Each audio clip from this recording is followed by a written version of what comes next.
Friends, ఈరోజు చిన్ని serial గురించి మాట్లాడుకుందాం. చిన్నిలా ఫోన్ చేసి మై ఫీలింగ్తో ఆడుకుంటున్న లోకి ఏం జరిగిందో వీడియోలో తెలుసుకుందాం. పేపర్ని చూస్తూ కూర్చుంటుంది నాగవల్లి. వాళ్ళ ఆయన వచ్చేసి ఏంటి అలా చూస్తున్నాం అంటే, ఆ చిన్ని అంటే నాకు చాలా అసహ్యం, దానివల్ల మనం శ్రేయాకి అన్యాయం చేయాల్సి పరిస్థితి వస్తుంది, దానివల్ల మనము చిన్ని శ్రేయకు పెళ్ళి చేయకుండా ఉండాల్సి వస్తుంది, అందుకనే దాన్ని ఎలా అయినా మనం పట్టుకోవాలి, దాన్ని ఎలా చిన్నిని మహిని కలవకుండా చేయాలి.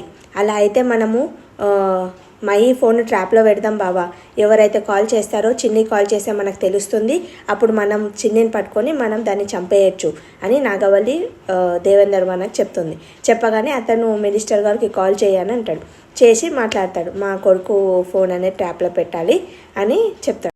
ఆ చిన్ని మాట్లాడిన మరుక్షణమే యాక్షన్ ఉంటుంది, ఆ చిన్ని పని పడదాం అని అనేసరికి నాగవల్లి సంతోషపడుతుంది.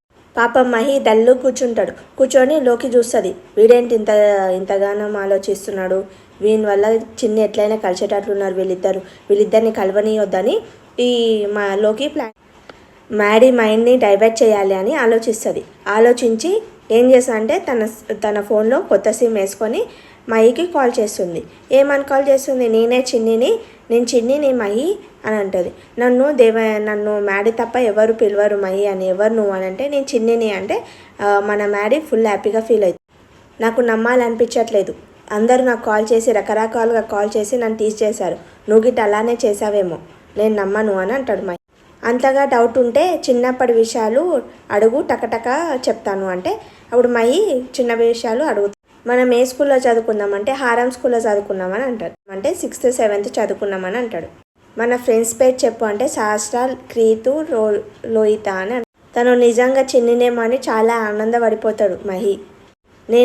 నువ్వు అడిగిన అన్ని కరెక్టేనా అంటే కరెక్టే అని అంటాడు. సరే నువ్వు అడగని దిగితే ఒకటి చెప్తా అంటే ఏంటి అది అని, పొదల్లో నువ్వు బాల్ వెతుకుతుంటే స్పామ్ వచ్చి నీకు కట్టయిపోయింది, నేనే వచ్చి కాపాడాను అని చెప్తుంది.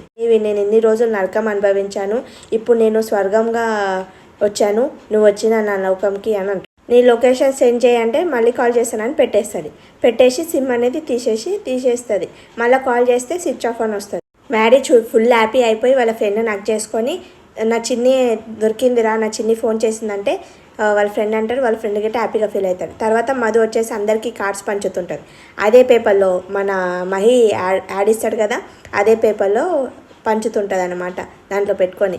ఇక మనలోకి చూసి ఈ చిన్ని చూస్తే చాలా ప్రమాదం, కార్డ్స్ పంచుతుంటే ఆ పేపర్ అనేది కింద పడిపోగానే అది యాడ్ లోకి ఏం చేస్తుంది, ఆ యాడ్ అనేది పేపర్ మార్చేసి తనకి ఇస్తుంది, మధు పోయి తీసుకొని పోతే.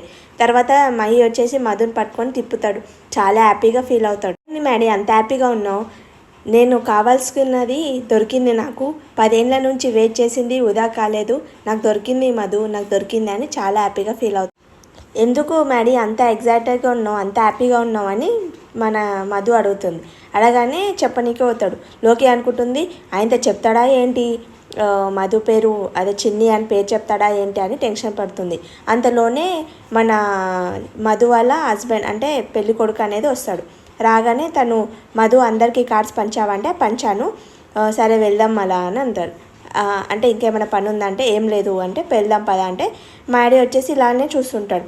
ఏంటి అలా చూస్తున్నావు అంటే, మధుకి 3 daysలో పెళ్ళి కుదరడం, ఇంత మంచి హస్బెండ్ దొరకడం నేను కలలా అనుకుంటున్నానంటే కొన్ని విషయాలు కలలాగానే జరిగిపోతాయి అని అంటాడు. 3 రోజుల క్రితం తనెవరో నేనెవరో ఎప్పుడైతే పెళ్లి చూపులు అయ్యాయో అప్పటి నుంచి తనను వదిలి 1 నిమిషం ఉండాలని అనిపించట్లేదు, నువ్వు చాలా లక్కీ బ్రో అని అంటుంది. మరి చాలా లక్కీ బ్రో అని అంటే లేదు నేనే లక్కీ, ఇంత మంచి అమ్మాయి నాకు దొరకడం అని మధు వెళ్దామా అని శ్రేయ కోపంగా వెళ్ళిపోతుంది. ఏం శ్రేయ ఎందుకలా వెళ్తున్నావు అంటే, నీకు దొరికింది కదా నీ మనసు, నీకు నా మనసు గురించి నువ్వు ఆలోచిస్తున్నావా అంటే అర్థం చేసుకో శ్రేయ అని. చిన్ని గురించి ఎంత తప్పిస్తున్నానో నీకు తెలీదు, ఆ దేవుడు నా తపన విని చిన్నితో నాకు కాల్ చేయించిండు అని అంటాడు. ఇంట్లో నా పేరెంట్స్ నా ప్రేమను అర్థం చేసుకోలేకపోవచ్చు, కానీ కనీసం నువ్వన్నా నా ప్రేమను అర్థం చేసుకోవచ్చు కదా, అర్థం చేసుకో ప్లీజ్ అని చెప్పేసి వెళ్ళిపోతాడు మ్యాడీ. తర్వాత తను స్టేజ్ పైన కూర్చొని ఏడుస్తూ ఉంటుంది. మనలోకి వెళ్ళి ఎందుకు ఏడుస్తున్నావు అని అంటే, నేను చిన్నప్పటి నుంచి నేను బావని చాలా ప్రేమించాను. ఆ చిన్ని గద్దలా వచ్చి మా బావని ఎగిరిపోతుంటే మీ బావ నీకు దక్కేలా చేస్తాను అని థ్యాంక్స్ లోయి అని లోకిని హగ్ చేసుకుంటుంది శ్రేయ. ఇక లోయి అంటుంది, నీకు హెల్ప్ చేస్తేనే కదా నేను ఆ ఇంటికి కోడలయ్యేదాన్ని అని అనుకుంటుంది మనసులో. పెళ్ళికొడుకు వాళ్ళ ఫ్రెండ్కి వెడ్డింగ్ కార్డ్ ఇవ్వడానికి వెళ్తాడు. మధు కార్లోనే ఉంటుంది. కార్లో నుంచి బయటికి వస్తుంది. అక్కడ వాళ్ళ నాన్న ఒక కార్ని రిపేర్ చేస్తూ ఉంటుంది. మధు వచ్చేసి